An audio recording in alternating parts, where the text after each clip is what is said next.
ఇష్టమైనవిగా ఉండాలి. ఏ విచారాలైనా లంచం తీసుకోవాలని ప్రయత్నం చేస్తున్నారు, తీసుకోవేది కావాలి, అదొక విచారం. ఆ విచారాల్లో కూడా తోడుగా ఉంటాడు ఆ దేవుడు. బాగా ఆలోచించాలి. ఓకే, ఏదో పాడు కార్యక్రమాలు, చెడ్డ కార్యక్రమాలు చేయాలని చూస్తూ ఉంటారు. ఏదో దొంగతనం చేస్తూ ఉంటాడు. 2-3 రోజుల నుంచి ప్రయత్నం చేస్తున్నాడు, కుదరట్లేదు చేయడానికి.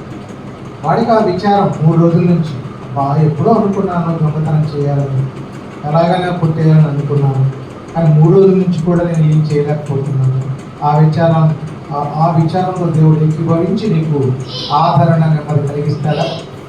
ఆయనకు ఇష్టమైన కార్యక్రమాలను జరిపిస్తూ విచారపడుతున్నామంటే నీవు నేను వెళ్ళిపోవడం తప్పితే వేరే మార్గమే లేదు. అతనిని గూర్చిన విచారణ, భక్తి సంబంధమైన విచారణ, కుటుంబాన్ని దేవుళ్ళు నడిపించుకోవడానికి పడే విచారణ,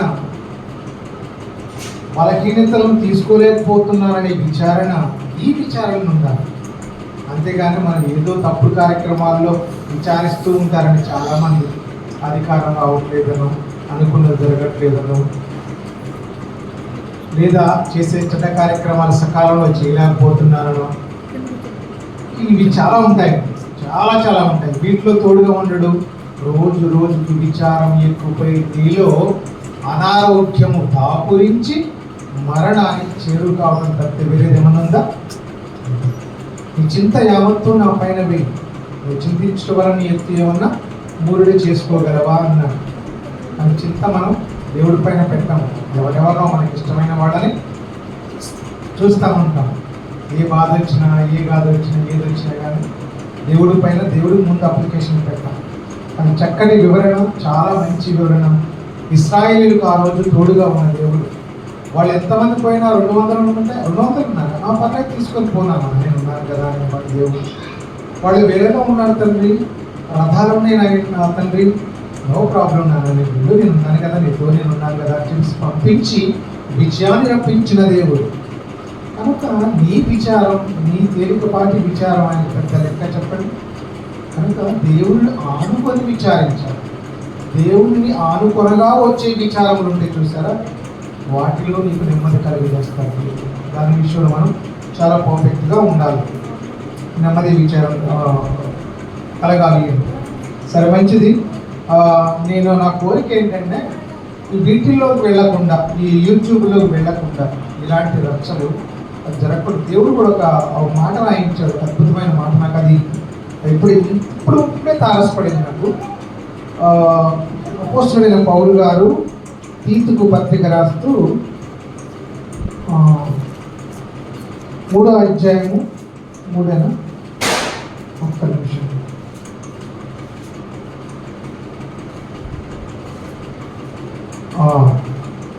అధ్యాయం 9వ వచనం ఒక్కసారి చూద్దాం. తీతుకు రాసిన పత్రిక 3వ అధ్యాయం 9. ఇది రాసేది ఎవరంటే పౌలు గారు, అపోస్తలుడైన పౌలు గారు. పరిశుద్ధాత్మ ప్రేరణతో రాయబడుతున్న మాట. చాలా చక్కగా వినాలి. అవివేక తర్కములను వంశావళులను కలహములను ధర్మశాస్త్రమును గూర్చిన వివాదములను నిష్ప్రయోజనములను ధర్మశాస్త్రమును గూర్చిన వివాదములు నిష్ప్రయోజనం అంట. ఎందుకు నిష్ప్రయోజనం మనకు అర్థమవుతూ ఉన్నాయి. మనం ఒక మాట చెప్తున్న వాడు దాన్ని వక్రీకరించి ఇంకొక మాట చెప్తూ ఉన్నాడు యూట్యూబ్లో. అవునా? ఒప్పుకుంటున్నాడా నిజం? దేవుడు గ్రహించి ఇవన్నీ సంభవిస్తాయి నాన్న, అందుకే ఈ వాక్య సంబంధమైన విషయాలు మూర్ఖులతో వివాదాలుగా మారిపోతాయి, వీటి వివాదాల జోలికి వెళ్ళకండి నాన్న మీరు అని చెప్పేసి దేవుడు రాపిస్తున్నాడు. చూడండి, ధర్మశాస్త్రం గురించిన వివాదములను నిష్ప్రయోజనములను వ్యర్థములై ఉన్నాయి కనుక వాటికి దూరముగా ఉండండి. మన వాళ్ళు యువో వాళ్ళు ఇలాంటి వాటికి దూరంగా ఉండాలి. వాళ్ళు ఎన్నైనా అనొచ్చు, ఎన్నైనా అనని, మనం నెమ్మదిగా సహనంగా ఉంటే చాలా బాగుంటుంది. ఎందుకంటే కొంతమంది అటు ఇటుగా ఉన్న వాళ్ళు ఏం చేస్తున్నారంటే బీఓఐ సపోర్ట్గా టక్కన పోయి నేను ఆ కౌంటర్ ఇవ్వాలన్నట్టు పోయి ఎన్కౌంటర్ అయిపోతున్నారు. ఏదో తొందరపాటు ఏదో ఒకటి మాట్లాడతారు, తప్పుగా వాళ్ళకి అనిపించి మళ్ళా వాళ్ళు ఎన్కౌంటర్ మళ్ళీ కౌంటర్ వేసి ఒక చూడు ఎంత తప్పుడు బోధ చేసినాడు అన్నట్టు ఉంటుంది. ఇవన్నీ సంభవిస్తాయి, సత్యము నీరుగారిపోతుంది. మీరు కూడా పలచనైపోతారు, విశ్వాసం నుంచి పక్కకు వస్తారు, డిస్టర్బ్ అవుతారు నానా, అది వ్యర్థం. వాళ్ళ జోలికి అస్సలు వెళ్ళొద్దు. నీకు తెలిసిన సత్యం బైబిల్లో మొత్తం సత్యం ఉన్నది, ఇది చదువుకొని ఇది సంఘాలకు బోధించండి నాన్న. సెమినార్ల ద్వారా, సభల ద్వారా బోధిస్తూ వెళ్ళిపోండి అంతే. ఇది వ్యర్థంగా ఉంది. ఇంట్లో వ్యర్థమైన మాటలు అయితే ఇలాంటి విషయాలన్నీ కూడా వాళ్ళు వేసే ఈ కౌంటర్ వీడియోలకి మనలో కొంతమంది బలహీనులుగా ఉన్న వాళ్ళు కూడా ఇంకాస్త బలహీనపడే అవకాశం కూడా లేకపోదు. కనుక సంఘాలలో వాళ్ళు ఏదైతే తప్పుడు బోధన చేస్తున్నారో, మనపైన ఏదైతే ఆరోపణలు చేస్తున్నారో ఆ ఆరోపణలకు సంబంధించిన ఎక్స్ప్లెనేషన్ సంఘాల్లో ఇవ్వాలి. ఇస్తేనే ఓహో ఇదా అని మన సంఘాల్లో తెలియాలంతే. యూట్యూబ్లోకి వెళ్ళి వాడికి కౌంటర్, వీడి కౌంటర్, వాడితో వాదన, వీడితో వాదన నిష్ప్రయోజనం, వ్యర్థము అంటున్నాడు దేవుడు. ఎప్పుడు కొత్త నిబంధన కాలంలోనే రాయించిన మాట ఇది, పౌలు గారు పలుకుతున్న మాట. ఇకపోతే యేసుక్రీస్తు వారు నీ అన్నయ్య అనకూడదండి. ఉన్నారు అసలు వాళ్ళు మాట్లాడే విధానం కూడా నాకు నచ్చట్లేదు. అసలు వాళ్ళు ఏంటంటే ఎంతసేపు వాళ్ళని డబ్బా చాటుకోవాలని, వాళ్ళ గొప్ప కనపరుచుకోవాలని చేస్తున్నారు. ప్రతి దాంట్లో ఒక లాజికల్గా మాట్లాడటం, సెటైర్ వేసినట్టుగా మాట్లాడటం అంటే చాలా బాధగా ఉంటుంది.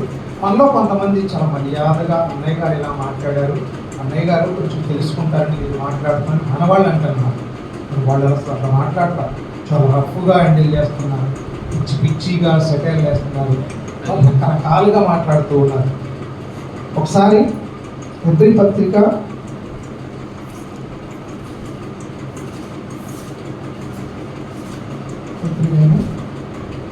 2వ అధ్యాయము 11వ వచనం ఒకసారి చూడండి. ఒక చిన్న వివరణ తెలుసుకుందాం, మనం సత్యం ఏంటి తెలుసుకుందాం. పరిశుద్ధపరచు వారికిని, పరిశుద్ధపరచు వారికిని, పరిశుద్ధపరచబడు వారికిని, పరిశుద్ధపరచబడు వారికిని అందరికీ ఒక్కటే, అందరికీ ఒక్కటే, ఒకటే మూలము, అదే మూలం. ఈ హేతువు చేతను వారిని సహోదరులని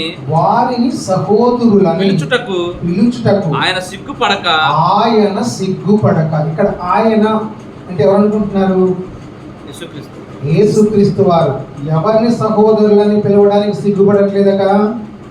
వివరణ చూడు ఎంత చక్కగా రాస్తుందో బైబిల్లో. ఏది? పరిశుద్ధ పరచబడు వారికి, పరిశుద్ధ పరచు వారికి. నేను అంటే ఇక్కడ వాక్యోపదేశకులుగా ఉన్న వాళ్ళు ఏం చేస్తారు? పరిశుద్ధ పరుస్తూ ఉంటారు. మీరందరూ వినడానికి వచ్చిన వాళ్ళందరూ కూడా ఏమవుతుందో పరిశుద్ధ పడుతున్నారు.